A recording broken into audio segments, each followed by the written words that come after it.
Eu faço lives aos domingos, se chama Live da Domingo. Eu estou tentando falar com as pessoas que mais me inspiram e com várias eu consigo, com outras eu não consigo. E como eu sei que toda live vira IGTV e o pessoal assiste muito mais o IGTV do que a live, eu fui direto pro IGTV, tá? Então eu vou falar hoje com o cara que é uma figura, tá? Que eu aprendi a admirar, gosto, curto, virou amigo, tá? E eu vou pedir para ele se apresentar. Ele é goiano, nascido em Itajá, Goiás. Itajá, Goiás, tá? Luciano Moraes, ele, só para vocês entenderem, tá? Ele começou trabalhando como porteiro, ele foi costureiro e hoje ele é CEO de uma empresa de software para segurança e ele é sócio do dono da Azul, tá? Então é sobre isso que nós vamos falar. Tá? Então tu começa a te apresentar agora. Luciano Moraes. Primeiro eu estou um pouco tímido, né? Vamos checar a distância de segurança. Foi bem importante. Nós estamos com máscaras, mas nós estamos na distância de segurança, tá? E nós dois temos o teste negativo, tá? Se você assistir isso muito tempo depois, sim, gravamos naquele período não muito convencional da pandemia. E aí, meu? É isso aí. Para quem não sabe, eu fui costureiro mesmo. Bom, vou mandar esse vídeo para minha mãe para me provar para ela que eu falei das raízes. Mas nós temos algo em comum, né? Porque Schneider em alemão é alfaiate, tá? Então, tá aqui, ó. Foi um período difícil no sentido de trabalho, porque fazer costurar... A tua mãe era costureira? Minha mãe é costureira. E quando eu vim do interior para Goiânia, eu precisava estudar e eu não tinha muito tempo, né? Então era o que sobrou, era ser costureiro, né? Então eu fui overlockista. Peraí, a meninada não sabe o que é isso. Não vai saber o que é isso. Overlock é... Overlock é a máquina que faz a junção da camisa, vamos chamar assim. Então eu era o cara que fazia aquilo o dia inteiro, né? Então até bate um pouco de emoção, porque foi um período que minha mãe me ajudou muito e, enfim, depois a gente foi fazer feira, né? E fazer feira não é agradável, porque você tem que acordar muito cedo. Não é romântico. Não é romântico. A feira na novela é tão romântica, né? A feira da vida real, para quem não sabe, você tem que acordar, no meu caso, eu acordava 4h30, né, da manhã, porque você tinha que juntar um monte de coisa, para chegar na feira num período o mais cedo possível, para você se organizar, né? Então não é romântico, não é fácil. Então as pessoas têm que saber disso, é meio doloroso isso aí, viu? Tá, e daí de costureiro, feira, e aí? Aí eu peguei um belo dia e falei, olha, essa vida de fazer feira não é uma vida muito legal, eu queria entrar na universidade, né? Foi quando eu tinha muita habilidade com número e eu tive um professor chamado Rosenval, que era um químico, um cara brilhante, e aí eu falei, eu vou fazer química. E lembro Fez química? Eu fiz química, eu sou formado em química pela Universidade Federal. Fez o curso inteiro? Tudo. Cara, bureta, pipeta, ácido sulfúrico, ácido clorídrico, eu fiz isso tudo, entendeu? Eu conheço disso. Trabalhei na área, inclusive, trabalhei 4 anos, ajudei a montar uma das empresas mais modernas à época de pintura eletrostática em alumínio, né? Que foi no Polo Industrial de Aparecida de Goiânia, uma cidade ao lado de Goiânia. Eu conheço. Então, assim, eu trabalhei na área, eu conheço desse mundo aí, viu? Conheço. Tá, tu fez química aí, mas trabalhou muito nessa área ou Trabalhei. Na realidade, eu fui para a química, na realidade, para as pessoas entenderem e não ficar confuso, eu comecei a fazer faculdade de química e durante a faculdade eu fui vítima de um assalto e eu levei 2 tiros. Levou 2 tiros? Eu levei 2 tiros. Um no peito e um no braço. Eu tô rindo porque eu digo muita coisa. Cara, às vezes assim, ainda bem que isso é fácil de provar, porque parece um conto de filme. E da noite para o dia eu não pude mais estudar, né? Não consegui mais fazer feira. E aí eu tive que fazer um serviço acessório que eu fui ser uma espécie de porteiro de uma escola. Foi um período duro também. Bedel. Eu era o cara, só para vocês entenderem, eu não sei se a juventude sabe, tá? Mas quando o cara fala juventude, é velho. Porque eu tô com 44 anos. É velho. Bedel, para as pessoas entenderem, para dar um pouco de leveza na prosa, é aquele cara que quando termina o recreio você tem que ir lá e aí pessoal, vamos para a sala. E quando eu não estava sendo Bedel, eu cuidava da portaria, então eu fui porteiro também. Colégio Potencial. Tá, isso podia ser, isso era premonitório, né? Potencial. Potencial. Tá, e aí? Esse colégio não existe mais, mas foi onde eu E? tive essa experiência. Bom, aí um belo dia, é uma história até muito bonita, eu conversando com um aluno na escola, né? E aí eu sempre gostei de ajudar as pessoas, né? Isso é uma coisa que eu sempre gostei, geminiano fala muito. E aí um dia um aluno encostou do meu lado e começou a falar assim, olha, meu pai tem uma indústria química, né? E eu comecei a conversar, indústria de quê? Indústria de anodização e pintura em alumínio, né? Para que as pessoas saibam, todo apartamento tem alumínio pintado. E aí eu comecei a dar umas dicas, olha, cuidado com isso, cuidado com aquilo, isso aqui é importante. E eu ganhava acho que uns R$180 agora, assim, né? Aí um belo dia encosta um carro lindo, assim, um Passat alemão, na época era o que havia de luxo, e um senhor que eu tenho um carinho muito grande, que é o senhor Antônio Carlos Pereira de Assunção. Vem cá, entrei no carro, tu estava fazendo química, parou pelo acidente, hoje é porteiro, não é? Eu falei, exatamente, estou precisando de um estagiário de química. Que legal. Tu tá afim de trabalhar comigo? Aí eu falei assim, olha, o salário não é pouco, é mais ou menos uns R$800. Cara, aí você fez assim, eu ganhava... Deixa eu pensar. Aí eu olhei assim e falei assim, peraí, é verdade, ganhei na Mega Sena. Eu preciso te contar uma coisa. Eu tava trabalhando numa agência de publicidade, assim, e eu ganhava 100 dinheiros, tá? E aí os caras disseram assim, olha, a gente não pode pagar muito, a gente só tem 700 dinheiros, né? Só 7 vezes que eu ganhava. E eu fiz ainda, por 3 segundos, uma cara assim de... Ele fez o que eu fiz, ele fez um charme.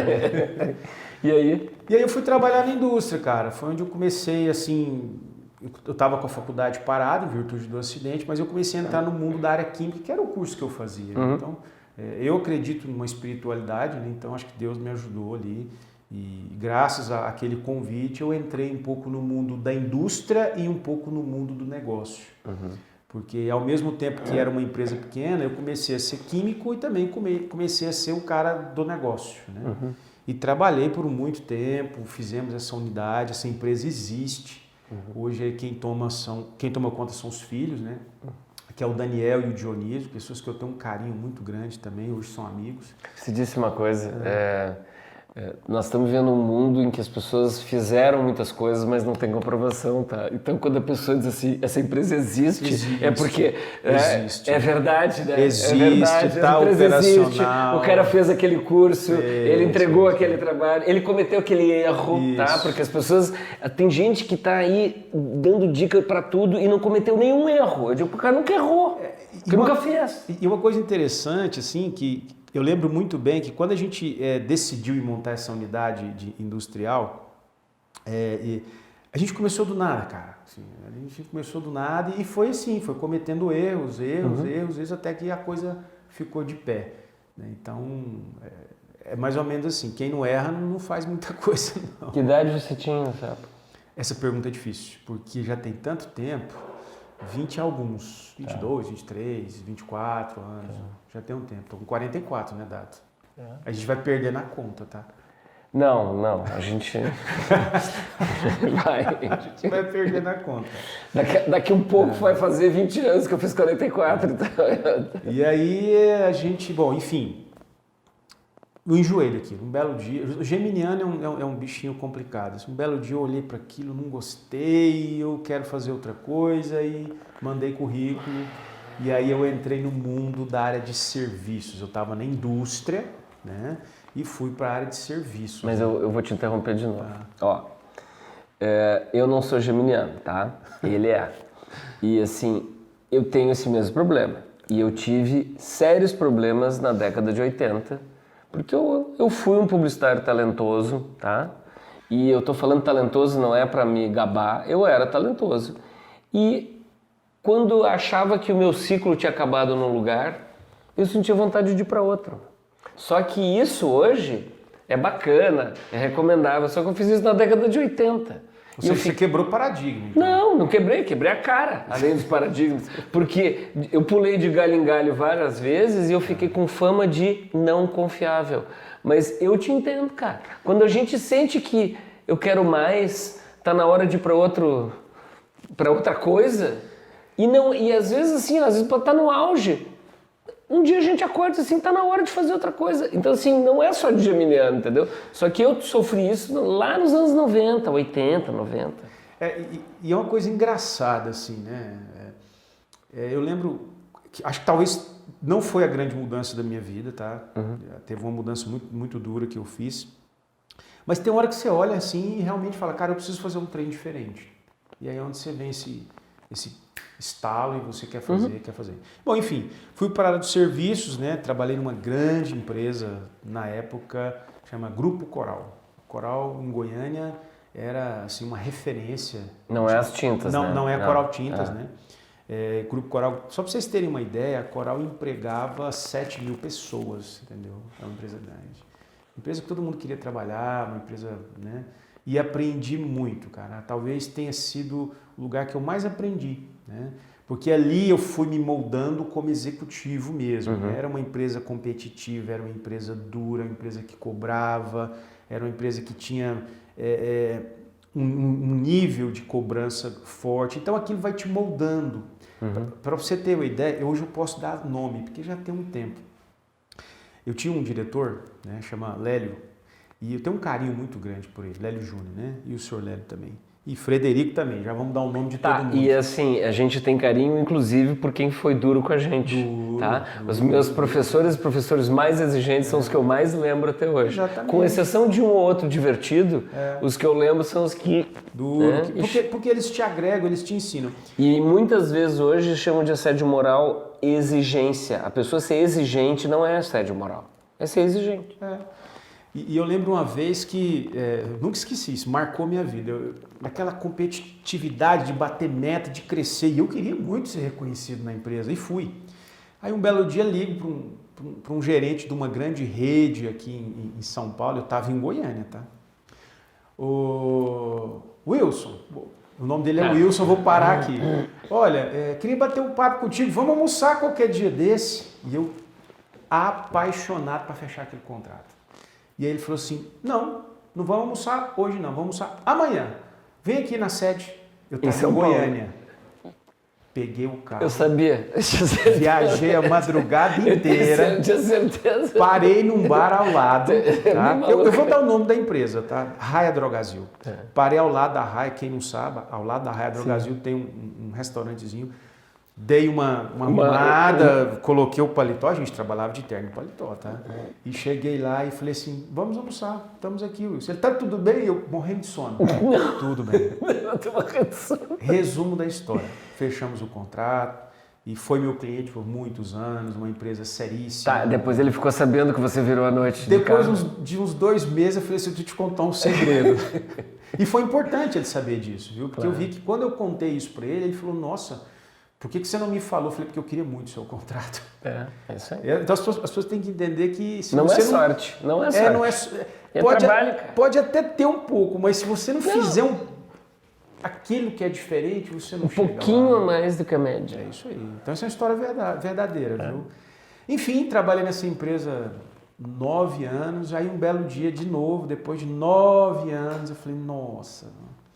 Eu queria fazer algo diferente. Eu te entendo. E aí eu queria fazer algo diferente, e mandei o currículo para 3 empresas. Eu sei exatamente as pessoas que eu mandei o currículo. E pedi ajuda a um amigo, né? Inclusive sou muito grato, que é o Avelino Rocha, né? Rocha. E um belo dia um pessoal me liga do Rio Grande do Sul. Foi quando começou meu affair com o Rio Grande do Sul, né? Cara, gostei de você, gostei do seu currículo, vem aqui. Cheguei lá, falei com uma pessoa muito querida e em 15 dias ele disse, quero você comigo, vai ser o meu CEO.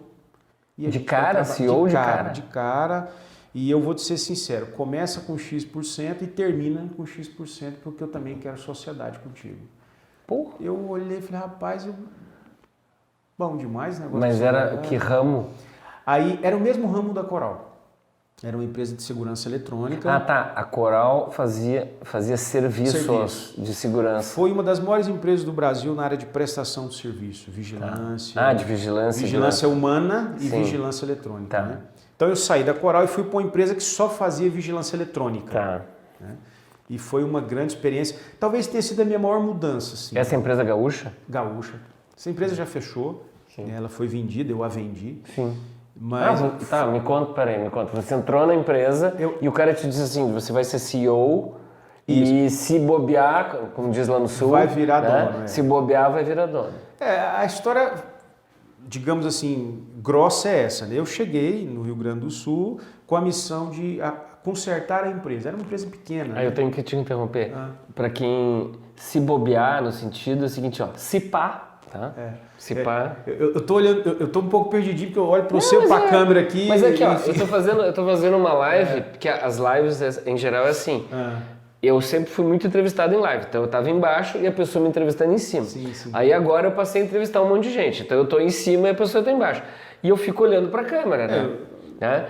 Só que agora é o seguinte, agora nós vamos estar num outro formato, simples assim. Então a gente fica aqui. Eu já peço desculpas aí se não ficar no padrão. Não. A história... E tem filtros também.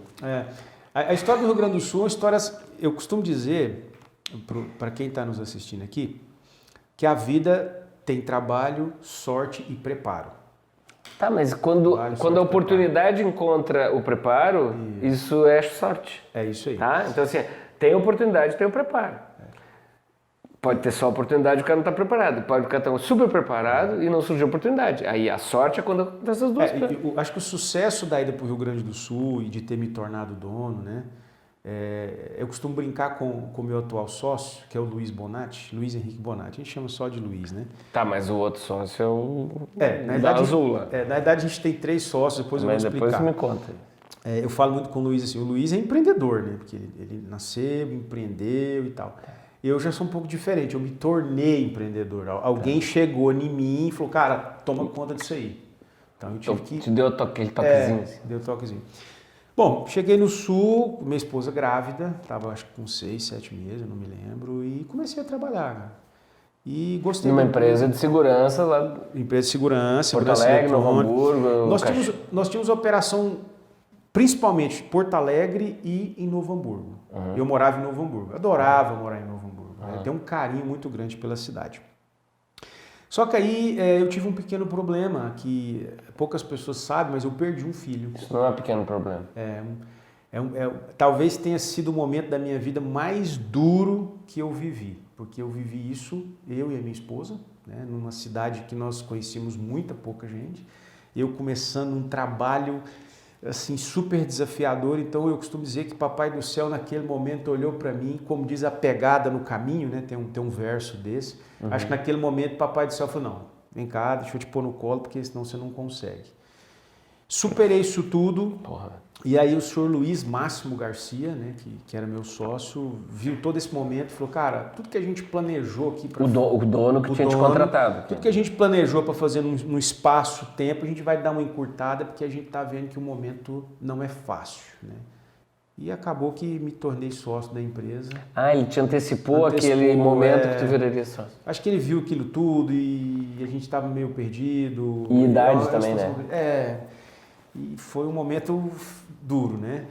E ele me disse uma frase, a gente está falando de coisa que inspire, desafio profissional, e ele me disse uma frase que eu nunca esqueci. Na realidade, o filho dele me disse a frase.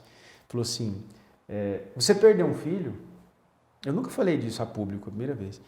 Mas tenta ter outro, porque as águas do Rio Grande são diferentes. Nunca esqueci. E me apresentou o hino do canto alegretense, sabe? Aí aquilo ali eu falei, nossa, pai. E tive outra filha, nasceu em Novo Hamburgo, é gaúcha, linda. Parece a mãe, mas eu falo que puxou o pai. E foi um momento maravilhoso, cara. A empresa cresceu, multiplicou, duplicou, gente boa chegou na minha vida. E até que um belo dia cruza no meu caminho uma empresa de São Paulo, né, chamada Vigzu, que quis comprar a minha empresa. Como é que chamava essa lá de Novo Hamburgo? GSR. GSR é Gestão de Segurança e Risco. GSR, tá. Segurança e Risco, tá. Isso. E aí cruza no meu caminho essa empresa e... Como é o nome da empresa? A empresa Vigzu, né? Vigzu quis comprar a minha empresa. Zul de azul. Vigzu. Ela já estava muito conhecida em São Paulo, né? Fazendo uma mudança no cronograma do papo. Essa empresa ela foi fundada pelo David Niliman, né? com o O intuito... David Neeleman é o dono da Azul, que é o Isso. sócio dele. Meu e do Luiz. E aí o David cruzou meu caminho através da Vigzul, né? E aí a Vigzul me comprou, assim, foi um processo Tá, tu era o CEO da GSR Ele me comprou. e foi um processo de compra. Processo de compra. Chegou um monte de americano, meu inglês é horrível, tá? Eu sou um executivo diferente, meu inglês não é muito bom, assim, e me comprou. Assim, foi, acho que o processo todo de auditoria e compra, eu acho que não durou 60 dias. Tá, mas aí o dono ficou com a parte dele, mas tu botou uma grana no bolso. Sim, foi quando digamos que eu estava nos meus planos um ano sabático estudando fora. Eu botei uma grana no bolso, ganhei dinheiro, não vou mentir, ganhei uma grana. E eu fiz um ano sabático sem grana. Será que foi sem grana? Foi sem grana. Bom, aí, vendi a empresa e eu não queria, tá? Mas aí meu sócio à época falou, não, é um bom negócio. O seu Luiz tinha 80 anos, né? Então, até um bom negócio pra idade do pra cara. idade e tal. E aí Isso foi que ano? 2015, cara. Já tá mais novo. Nós estamos aqui então, tá chegando na gente. Sim, né? sim. E aí, beleza, vendi a empresa e me Tá, vi então aqui você botou fazer- uma grana preta no bolso antes dos 40. Não foi tão preta, mas foi uma grana mas boa. foi uma cinza escura, assim. Foi cinza escuro, eu ganhei uma graninha. Eu ganhei uma grana boa. Falar de dinheiro é uma coisa muito complicada. Não, mas eu antes ganhei dos um dinheiro. 40, ganhar uma grana consistente antes dos 40 é uma vitória, né? Não, foi uma vitória. Tem uma pessoa que hoje cuida... Pra quem era de feira, meu. Nunca imaginava. Aliás, Né? para as pessoas entenderem, sabe qual que era meu sonho? O meu sonho era ter uma casa própria, pequena, um carro, eu não sei porque eu adorava Palio, né? E 100 mil reais guardado. Era meu sonho. Eu falava para minha esposa, meu bem, se nós juntarmos isso aqui tudo, tá bom demais. Tá, mas Era meu sonho. tu não precisa dizer quanto ganhou, mas foi mais de 100, né? Foi mais de 100. Foi mais bom. de 100. Bom, fez isso tudo. Num belo dia, minha empresa que eu tinha um Tá, carinho... tu vendeu vendi pra tudo, Vigzul tudo. e saiu. Saí. A ideia era sair completamente e... E ficou quanto tempo sem fazer nada? Acho que não foi 30 dias. Porque o grande lance disso tudo, as pessoas têm que entender. A passagem de bastão em qualquer projeto, ela é fundamental. E nesse projeto em especial, ela foi mais do que fundamental. Por quê? Quando eu vendi a empresa, da noite para o dia, um monte de gente, um monte de americano abaixou na minha empresa, né? Sim, porque... Vamos fazer isso, vamos fazer aquilo. E eu recebi uma visita de um rapaz chamado Daniel. Americano. Americano. Tá, mais um do grupo de americano que Quando vinha... falou, o Daniel vai te visitar, eu falei, mais um, né? Então tá, mais um, beleza. Só que o Daniel chegou na empresa assim com um olhar diferente, assim, um pouco mais atento, mais simples. E começou a me perguntar... Menos by the book, que é como diz o livro, né? By the book, menos aquela fase não questiona, né? E não questiona, tá aqui, já tá tudo planejado, Não, esse talvez foi o ponto mais interessante, porque quando eu recebi a visita desse cara, eu não sabia quem ele era.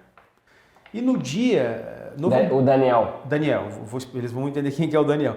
Tá. E eu dei muita dica pro Daniel, cara. Mas sentava, eu sempre gosto de escrever, né? A gente até apagou aqui, porque estava cheio de coisa.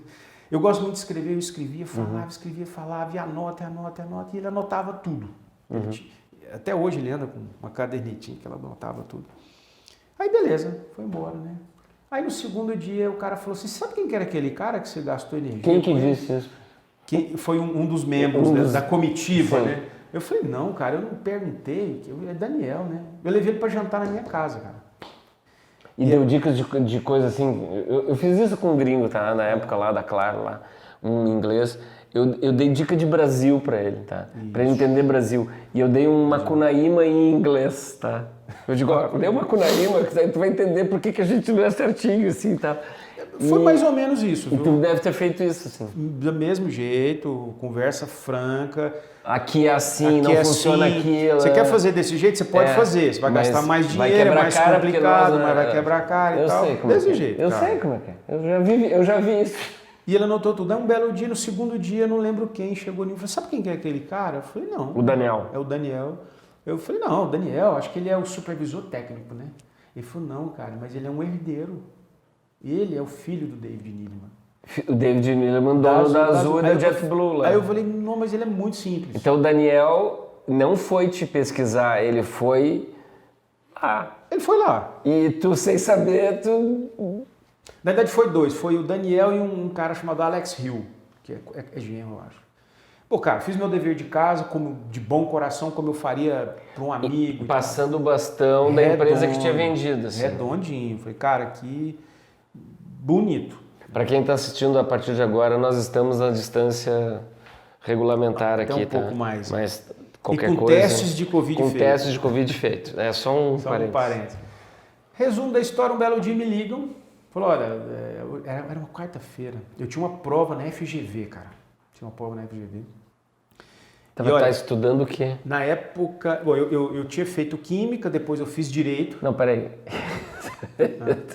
Direito não estava na... Direito não apareceu aqui. Tu fez química e trabalhou na indústria química. Trabalhei na indústria química e depois eu fiz direito. Enquanto trabalhava na indústria química? É quando eu trabalhava na Coral. Tá, então quando foi para a empresa de segurança... Eu já comecei o curso de direito no mesmo momento. Começou o curso, mas tu terminou o curso de química? Terminei, sou advogado. Não, escrito terminou o na curso de química e terminou o curso de direito. E escrito na OAB, porque advogado tem que estar escrito na OAB, viu? Sim. Então eu sou senão advogado. É só bacharel. Senão é só bacharel, né? Então, aí, enfim, aí fiz todo esse processo. Tá, então tu já era advogado quando o cara te levou para Novo Hamburgo. Sim. Já era advogado formado. Já era formado. Eu tirei a minha OAB no Rio Grande do Sul. Eu tirei minha OAB no Rio Grande do Sul. Entendeu? Então, já estava bonitinho e tal. Provavelmente o presidente na época é um colega meu. Mas isso é Isso é caco? Isso é caco. Não é caco não. Isso é gente boa. Bom, enfim, fui trabalhar, aí um belo dia recebi essa ligação, fazendo um resumo aqui, né? E aí, olha, amanhã você vai falar com o David. Aí eu, tá, mas David? Porque até então eu tinha tratado com os executivos, né? E aí, bom, cheguei na quinta-feira no aeroporto, era o David Needleman. Não, peraí. Tu falou com o filho do David. Falei com o filho Daniel. do David, o Daniel. Aí o genro lá, tá. E marcaram uma reunião. Você não estava mais na empresa, você estava só passando o bastão. Eu ia... Tem um termo lá de como é que é? Depois de merge, como é que é? O pessoal usa um nome bonitinho em inglês que é PMI, né? Post-Merge and Integration. Aí eu uso passagem de bastão, tá? Para simplificar isso aí. E aí me convidaram para bater um papo. Então tu estava em período de PMI ainda? Isso aí. Sob o contrato ou foi só no amor já? Cara, foi tudo muito tranquilo, assim. Tá. Fiz de coração. Nesse teu mês sabático... Isso. Que ia começar o ano sabático, né? Ia começar o ano sabático. Tá. A minha ideia era para os Estados Unidos estudar inglês. Tá. Enfim, aí, cheguei no aeroporto, tava ele, muito humilde, assim, olhei, David Needleman, né? Dono da Azul. Da Azul e tal, e, eu... Imagina, um cara que foi feirante, porteiro, de repente tá de frente pra um cara... Mas já tinha 2 cursos nas costas também, nunca... né? Já tinha um CEO nas costas, já tinha um sócio nas costas. Já então... tinha rodado, já tinha preparo. Né? Se eu não tiver... Aliás, até uma coisa interessante, assim, quem tá nos assistindo agora tem que entender uma coisa, eu bato muito nessa tecla, tá? Cara, estuda, tá? E estudar não é ter um diploma. Estudar é estudar, é aprender, ler. Isso foi fundamental. Bom, conversei com ele, era acho que uma quinta, quarta-feira, me pegou no aeroporto, eram umas 9h30 e fomos, né, jantar. E aí ele falou, olha, nós compramos a sua empresa. Ele fala em português, né? Porque ele nasceu no Brasil, né? Eu costumo dizer que ele fala bem português. Enfim. Porque ele nasceu no Brasil, por isso que ele pode ser dono de uma empresa aérea no Brasil, porque ele é nascido no Brasil, né? Filho de Mormon, né? Você sabe que o DNA de direito, às vezes, aflora, né? Se eu for falar sobre isso aqui, vai demorar. Mas, em resumo, sim. Para você ser controlador de uma empresa, de alguns tipos de empresa no Brasil, especialmente as aéreas, você tem que ter nacionalidade brasileira. Não é naturalizado, tem que ter nacionalidade. E ele nasceu aqui, né? Nasceu aqui. Enquanto, acho que o pai dele... O pai dele foi jornalista, né? O Sr. Gary. Bom, enfim, ele me recebeu no aeroporto, muito cortês, muito educado. E você sabia para que era o papo? Começou a suspeitar, né? Eu achei estranho, assim, né? Eu falei, cara, quando veio a ligação, eu falei, o que esse ele cara te ligou? Não foi ele que me ligou. Pra ser sincero, eu não lembro quem a pessoa. Eu sei que eu recebi uma ligação... Mas veio dos Estados Unidos a ligação. Não, eu acho que ela veio do Brasil, eu não me lembro muito bem. Eu lembro, em resumo, assim, olha, Acho que era Aurora, secretária, eu não me lembro. Enfim, eu vim para cá, ele me recebeu no aeroporto, muito educado, muito tranquilo, muito simples, né? E assim, eu falei, puta, o que eu vou falar para esse cara, né? Falar para um bilionário. Não se encontra um milionário não, né? Não se encontra um bilionário todo dia. O que eu vou falar para um bilionário? Eu vou falar para esse bilionário? cara, né? Mas, enfim, como eu tinha feito um processo muito certinho, então eu imaginei, com relação... Ah, não era rabo preso. Não, tá tudo tranquilo, tudo certo. E foi muito bom, ele me recebeu e foi muito prático, né? O David, uma coisa que ele tem que eu gosto, ele é assim, muito prático, papuf, né? Ele quer falar, ele fala, ele não é uma pessoa de ficar fazendo rodeios. Mas o não. americano é assim, nós é que ficamos, né? E aí, na hora que eu entrei no carro, eu lembro de 3 perguntas. A primeira, a sua empresa é assim? Eu falei, tá. A empresa que você tinha vendido. Falei, Que ele tinha comprado. Que ele tinha comprado, né? A sua empresa é assim? É assim, eu falei, era assim, tanto é que ela foi auditada por uma Big Four de auditoria do Brasil. Ela né? foi super auditada e ele te perguntou, a sua empresa é assim mesmo? Eu falei, Pô, mas a sua empresa não tem endividamento? A gente trabalhava com o fluxo de caixa dela. Eu poderia ser até maior. Você respondeu isso para ele? Respondi. Eu respondi Ele disse isso para ele. Ele disse, a sua empresa não tem A sua endividamento. não tem endividamento? A sua empresa é certinha? Eu falei, sim, nós trabalhamos com o nosso fluxo de caixa. Aí eu peguei e complementei. Talvez a gente poderia ser até maior, mas a gente optou em ser mais comedido. Aí ele virou e me falou assim, você consegue fazer isso na minha empresa? Essa é a terceira pergunta. Que é a terceira pergunta. Eu falei assim... Na minha empresa, a mesma a que me comprada comprou. por ele. Sim. Isso. Na que comprou porque ela era maior. A Vigzul. Não era maior não, digamos que era mais conhecida, mas não era maior não. Aí eu falei assim, olha, eu consigo, desde que eu tenha ferramentas para isso. Aí ele falou assim, você vai ter. Você era dono da GSR? Eu falei, era. Ele falou assim, então você vai ser o meu sócio. Na Vigzul? Nós vamos combinar um pedaço. Porra. Aí eu falei, olha, David, eu tô mais preocupado Você agora... fez aquela cara igual ao do Bedel lá, você vai ser meu sócio. Deixa eu pensar. Não, mas na ocasião foi um pouco diferente, Dado, porque eu já estava em outro momento profissional. Eu quis fazer uma super... E eu falei, olha, vamos fazer o seguinte, eu acho que neste momento eu preferi entender melhor o que está acontecendo, porque tu acabou de me comprar, falei pra ele, né?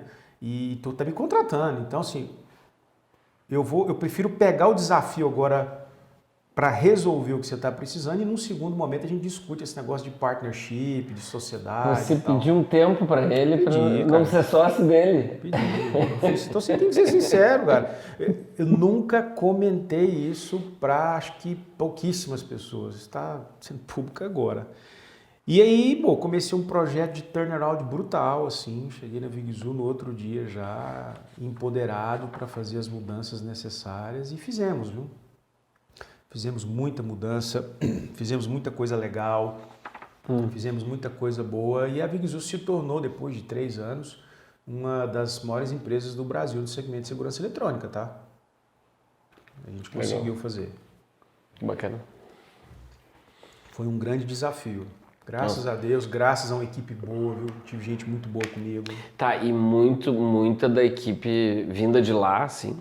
Todo o meu principal grupo de executivos na Vigzul, eu trouxe todos do Rio Grande do Sul, da minha antiga empresa. Da GSR? Todos.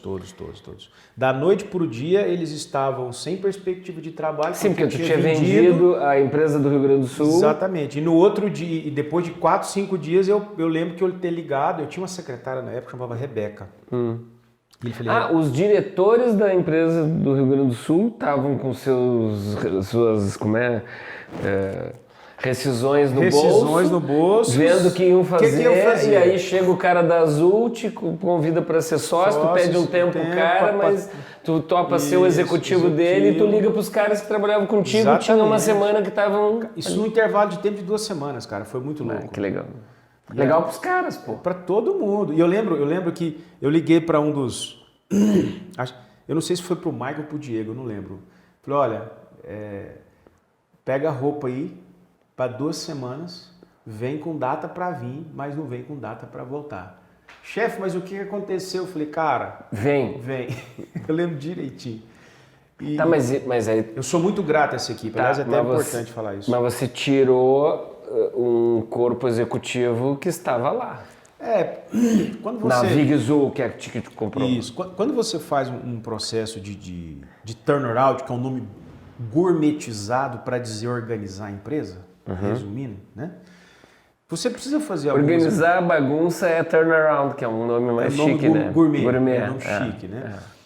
Algumas pessoas sim tiveram que sair, mas elas foram muito maduras, assim, sabe? Acho que as pessoas também entenderam que não era oportuno começar nesse momento. Então, sim, algumas pessoas saíram, outras entraram, mas é doloroso. Falar para você que arrumar uma empresa é um negócio fácil, não é. É um negócio doloroso, penoso, envolve pessoas, é ruim. Não é um negócio fácil. Tanto é que hoje no Brasil existem empresas especializadas nisso, né? Porque a mudança requer um pouco de choque, que às vezes a atual gestão não está habituada e nem emocionalmente capacitada em fazer. É duro, mas fizemos isso. Tá. E aí? Quando nós estamos em que ano? 2015, assim. Foi início de 2015 e quando foi depois de 3 anos a gente vendeu a Vigzul. Peraí. Agora, em 2015, está com a Vigzul e chegou em 2018. 18. Ali. E o que aconteceu com a Vigzul? De novo, Vigzul de azul, termina aqui. Vig de Zul, vigilância. Vigilância, Zul do de azul. É um acrônimo, eles falam. Tá. Né? E aí? Aí depois de um determinado momento, o David falou, eu queria muito mexer. Eu gosto da naturalidade. O David. O David é o cara. Aí um dia o David, e o Daniel, né? Sim. Aliás, o Daniel, quando a gente começou a trabalhar, eu promovi ele a diretor. A gente dividiu uma sala. Sim. Aquele Daniel lá atrás. E vocês um dia chegaram e disseram assim, você não me disse que era o filho do homem. Aliás, um ponto importante. O Daniel é de uma descrição, cara, que é assim, colossal, assim, sabe? O Daniel, eu até depois eu vou pedir para ele acompanhar esse bate-papo. O Daniel chega para embarcar no aeroporto, ele fica até meio sem jeito de dar identidade, porque vai estar escrito... Sim, os funcionários das ruas fazendo assim. Então, o Daniel é de uma descrição, é de uma elegância, um cara, nossa, tem um carinho grande. Mas, enfim, depois de um determinado momento, quando você faz a reestruturação de uma empresa, fica cicatrizes, fica marcas. E em um determinado momento, assim, eu comecei a perceber que o David queria mexer mais para a área de tecnologia, né? Foi quando ele falou, olha, cara, vamos para um negócio diferente. Sair da operação de segurança para... Vamos parar de tecnologia e tal. E aí a gente também vendeu a Vigzul, né? E aí a gente sobrou, digamos, uma graninha. Tá, tu chegou a ser sócio do Vigzul? Não, eu não cheguei a ser sócio. Então aquela sociedade que ele te propôs... Não... Ela acabou que eu fui beneficiado, porque quando você vende uma estrutura desse tamanho, você também recebe uma graninha. Mais do que os 100 mil aqueles de projeto? Um pouco mais, tá. Um pouco mais. E aí sobra uma grana, mas eu não cheguei a ser sócio, assim. Não foi necessário. Tá. Não foi necessário e tal.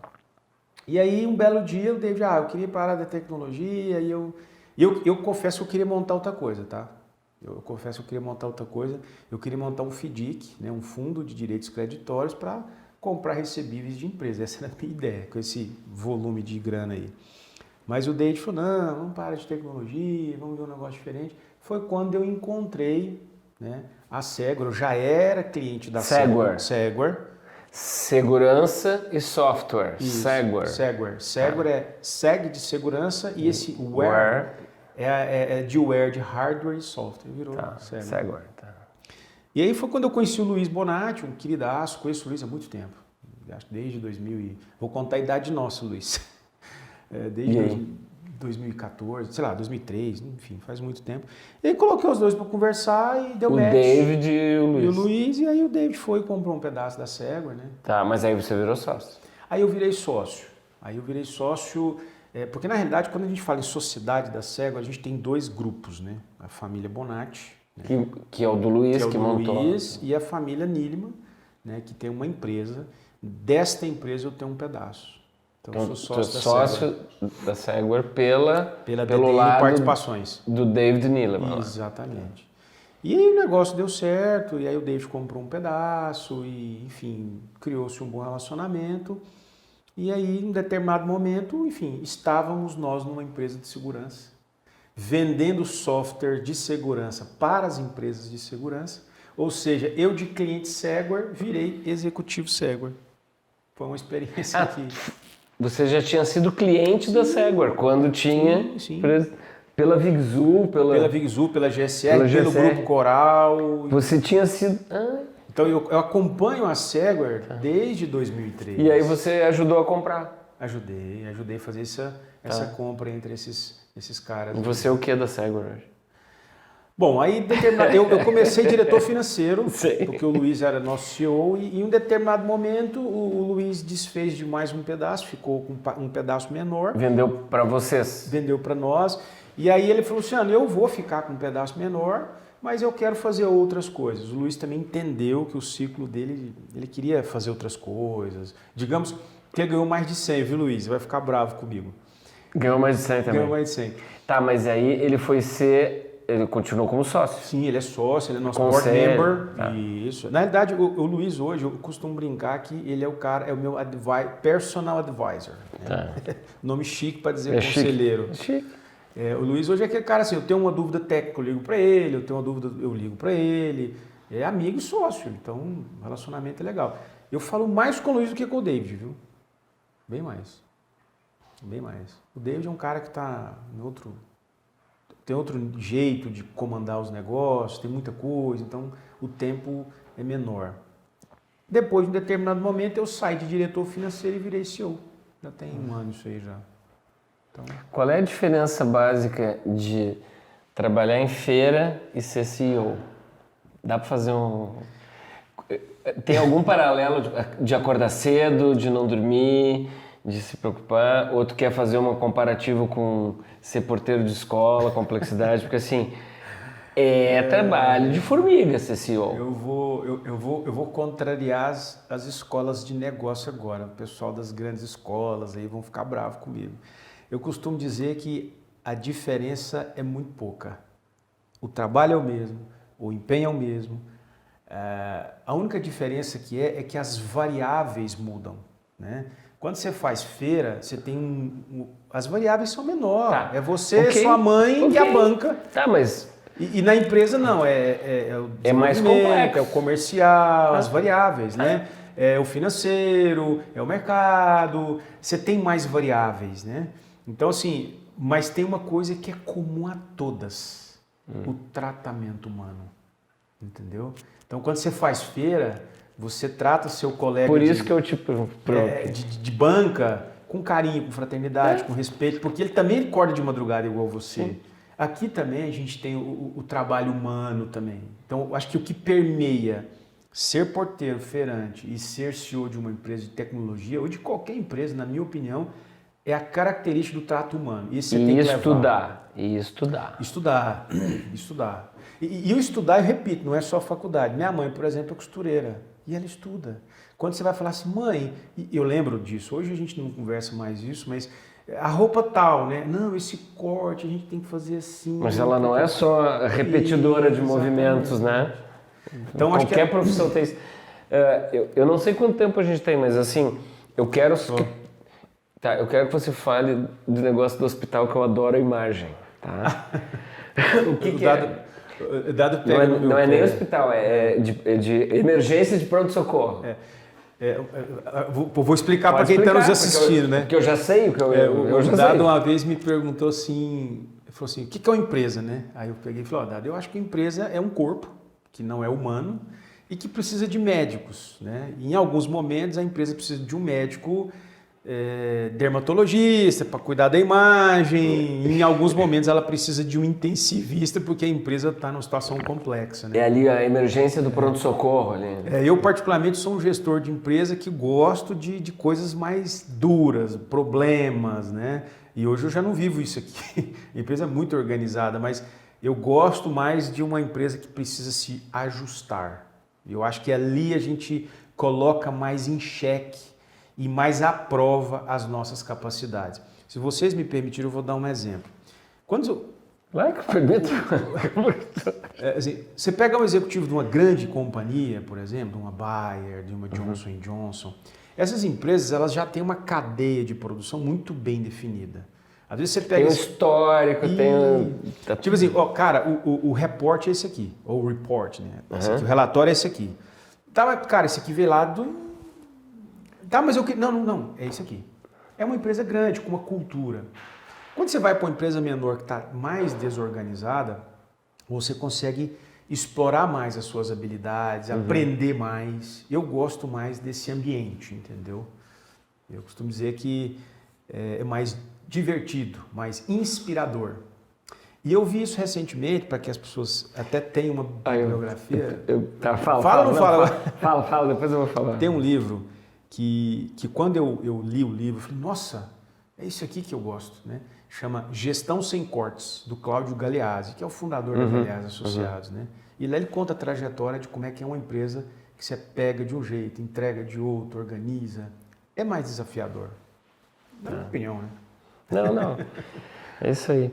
Bom, pessoal, eu fiz uma live que não foi live, tá? Mas ela virou IGTV, mas ela tem que ter a duração da live, tá? Então, assim, tu tem 1 minuto, 1 minuto e meio para dizer qualquer coisa, dar uma dica valiosa de gestão, ter um baita de um colocador de mão na massa. Me lembrei o que eu ia falar rapidinho. Eu não gosto da expressão zona de conforto, tá? Porque eu adoro estar na zona de conforto. E a minha zona de conforto é pesquisar e palestrar. A tua zona de conforto é estar ali na emergência do pronto-socorro, né? Ali não é sair da zona de conforto, ali é a tua zona de conforto. Bom, zona de conforto... Tem 1 minuto e meio, porque eu falo demais também. Eu também falo demais. Eu gosto, geminiano, né? Eu disse no início dessa conversa aqui com todos e tal, nesse bate-papo, te agradeço. Eu recusei esse convite, mas eu falei, tudo bem, vou fazer. Agora está produzido. Está produzido. Eu recusei, até te peço desculpa pela demora, mas enfim. Tudo bem. O que acontece? 3 coisas. Preparo. Estuda. Estuda, galera. Estuda mesmo. E estudar não é só ter diploma, tá?